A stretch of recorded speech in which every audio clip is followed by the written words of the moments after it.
Olá, eu sou a professora Luciana Maia e hoje nós vamos estudar os fundamentos químicos.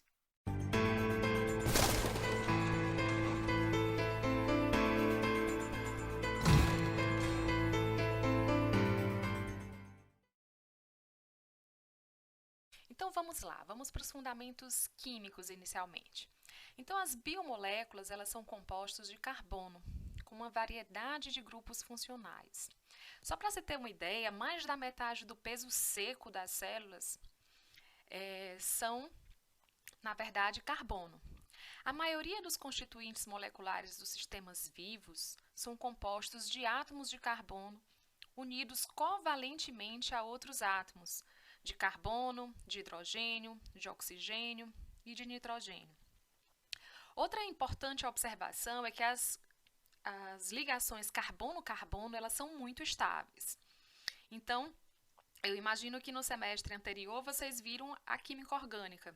Então, vocês viram a importância desse elemento químico. Então, a gente vai fazer aqui uma breve abordagem sobre o carbono. Então, o que é que a gente pode falar sobre o carbono e sobre essas ligações? O carbono é um elemento que ele pode fazer 4 ligações simples. Então, ele é tetravalente. Ele pode fazer 4 ligações simples. Aqui, por exemplo, a gente tem aqui com o hidrogênio. Ele pode também fazer com o oxigênio. Ele pode também fazer 2 ligações simples e uma ligação dupla, como aqui o exemplo com o oxigênio. Ele pode fazer ligações simples também com o nitrogênio. Ligação dupla com o nitrogênio. Ele pode fazer ligação dupla com outro carbono e ele também pode fazer ligação tripla. Então, essa versatilidade da ligação do carbono, ela é muito importante. Aqui a gente pode observar a geometria da ligação do carbono. Então, aqui em A gente pode ver esse arranjo tetraédrico, bem característico. Aqui em B, a gente pode ver essa liberdade de rotação, quando você tem essas ligações simples. O que não se observa, por exemplo, quando temos uma ligação dupla. Então, as ligações duplas, elas são mais curtas e elas não permitem essa rotação. Mas aí a gente tem toda essa versatilidade do carbono e isso foi um fator fundamental na seleção de compostos de carbono para a maquinaria molecular das células. Então, durante todo o curso da evolução dos organismos vivos. Então, não é à toa que os organismos vivos têm o carbono como seu principal constituinte, como a gente já falou. Quando se tira a água, o peso seco das células, ele em grande parte devido ao carbono.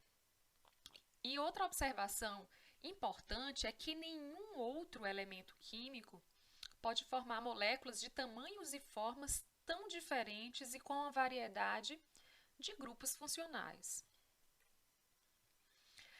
Nessa tabela, a gente pode observar a força da ligação de dissociação. Então, a gente tem aqui ligações simples, ligações duplas e ligações triplas.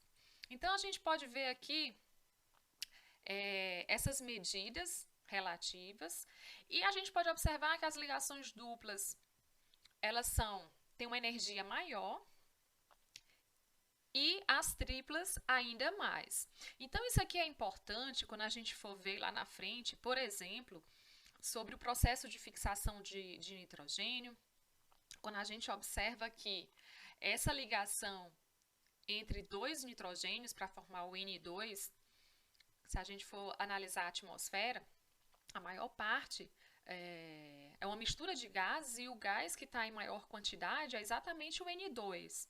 Mas nós não conseguimos quebrar essa ligação para utilizar o nitrogênio. E aí a gente vai ver que essa ligação tripla ela é muito forte. Então é bem difícil de quebrar essa ligação. Então, nem os animais, nem as plantas têm essa capacidade de fazer essa quebra. E aí a gente vai ver que alguns micro-organismos têm essa capacidade de quebrar essa ligação e fazer a fixação. Mas aqui é importante a gente observar só essa energia de dissociação dessas ligações. E aqui a gente volta lá para a química orgânica, onde a gente vai ver alguns daqueles grupos funcionais. Então, muitos daqueles grupos funcionais vistos lá na química orgânica, a gente vai ver aqui presente justamente nas biomoléculas, tá? Então, é importante que vocês façam aí uma revisão, né, em alguns desses grupos funcionais e que vocês vão reconhecer nas biomoléculas, tá? Então, a gente tem aqui o amido, o sulfidril, o carbonil, grupo carboxílico. Então, a gente vai ver aqui uma infinidade de grupos funcionais que vocês vão observar lá nas biomoléculas. E aqui, a gente acaba nessa disciplina de bioquímica revendo alguns conceitos e algumas informações de outras disciplinas, da química orgânica, da química geral, da física. Então, aqui a gente vai observar a tabela periódica, onde a gente tem alguns elementos aqui destacados. Então, a gente vai observar que alguns elementos eles são mais abundantes dentro lá dos organismos vivos. Como nós vimos nesse slide anterior, vários desses grupos funcionais aqui, eles vão ter quais elementos químicos? Carbono, hidrogênio, oxigênio, nitrogênio, enxofre, fósforo.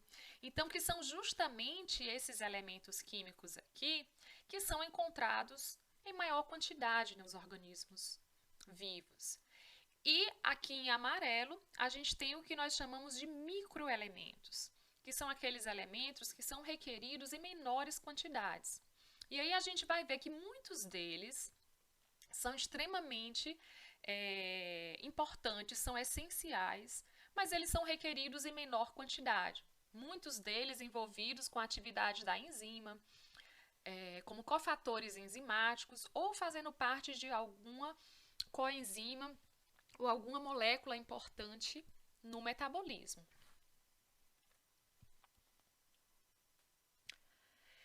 Uma observação importante é que as células, elas contêm um grupo universal de moléculas pequenas, que são chamados metabólitos primários. Então, os metabólitos primários são moléculas que participam daqueles processos metabólicos extremamente importantes, que toda célula precisa. Por exemplo, a respiração celular. Então, são metabólitos importantes e encontrados, né, em todos esses organismos. E aí a gente tem os metabólitos secundários. Por exemplo, quando a gente puxa aqui para plantas, os metabólitos secundários, eles não estão presentes em todos os grupos de plantas. Eles estão presentes em alguns grupos específicos. E são moléculas com funções específicas no metabolismo, mas não são considerados processos essenciais. Normalmente estão ligados à defesa, a uma estratégia de reprodução. E quando a gente fala da junção desses metabólitos, a gente tem todos os metabólitos daquele organismo. Então, o metaboloma, a gente chama um conjunto completo de moléculas pequenas em uma dada célula, sob um conjunto específico de condições.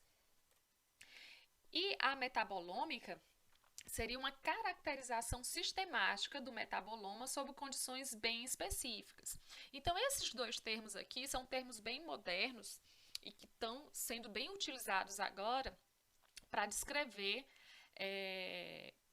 esse conjunto de moléculas. Então, muitas vezes a gente vai ver artigos, trabalhos envolvendo essa metabolômica, por exemplo, de uma planta sobre uma determinada condição, uma condição de estresse hídrico, e aí vai ver aquele conjunto de metabólitos que estão relacionados com aquela situação específica. Ou, por exemplo, uma comparação entre plantas que são adaptadas e outras que não são. Então, quais seriam esses metabólitos envolvidos nessa adaptação, por exemplo? Continuando aqui sobre esses fundamentos químicos, a gente vai ver que as macromoléculas são realmente os principais constituintes das células. Aqui a gente pode ver componentes moleculares de uma célula de E. coli. Mas a gente vai ver que, por exemplo, porcentagem em relação ao peso total da célula. Água. Aqui a gente tem 70. É claro que os organismos vivos eles vão variar. Essa porcentagem em água é variável. Mas, de uma forma geral, os organismos vivos têm uma grande quantidade de água. Depois a gente vem aqui, olha, com proteínas, ácidos nucleicos, DNA e RNA, polissacarídeos, lipídios, subunidades monoméricas intermediárias. Você pode ter aí subunidades monoméricas, como por exemplo monossacarídeos, né? Você pode ter aí alguns tipos de moléculas que não são macro, você pode ter aí até intermediárias, né? E íons inorgânicos. Então, a gente tem aqui essa porcentagem aqui decrescente. Então, o que é que a gente pode observar? Que essas macromoléculas, elas são realmente, tirando a água, você tem lá as principais macromoléculas fazendo parte da estrutura aqui das células. E aí, quando a gente fala dessas macromoléculas, a gente vai ver a sua estrutura química. E é importante observar que as interações entre essas biomoléculas, elas são estereoespecíficas. O que significa isso? Lá na química orgânica, vocês viram que várias moléculas, elas podem ter os seus estereoisômeros. E no metabolismo, muitas vezes, há um reconhecimento estereoespecífico. Por exemplo, aqui nós podemos observar o encaixe complementar entre a macromolécula e uma molécula pequena. Então, aqui a gente tem um reconhecimento substrato com a enzima. Então, a gente tem aqui a molécula de glicose, que vai se encaixar com a enzima hexoquinase. Então, há um encaixe perfeito de acordo com o estereoisômero que esteja ali. Então, ele vai reconhecer um deles, o outro não será reconhecido. Esse tipo de encaixe é encontrado também, por exemplo, no reconhecimento de um hormônio com seu receptor, um antígeno com seu anticorpo, o anticorpo com o antígeno. E aqui a gente tem um outro exemplo dessas funções desses estereoisômeros. Então, aqui nós temos dois estereoisômeros da carvona. Então, como é que a função e o efeito, por exemplo, no ser humano? A gente vai sentir o odor dessas duas substâncias. Vejam que a diferença entre elas é só exatamente aqui, ó. Então, uma vai ter um cheiro de hortelã e a outra o cominho. Então, eles vão exalar aromas, né, odores totalmente distintos, e a gente pode observar que a diferença química na substância é muito pequena. Então, eles são estereoisômeros. Aqui embaixo a gente tem o aspartame, que é utilizado como adoçante, e a gente tem o isômero dele. Então, a gente pode ver aqui a diferenciação na estrutura química. Seria somente essa alteração aqui. E um tem um gosto doce e o outro tem um gosto amargo.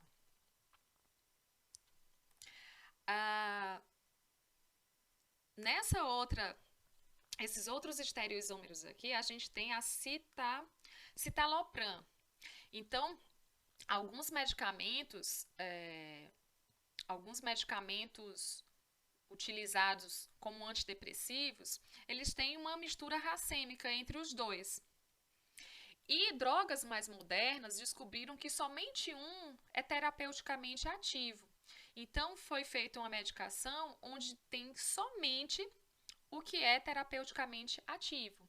Então, é claro que a dose terapêutica vai ser bem menor, porque ele já vai ter somente esse que é ativo.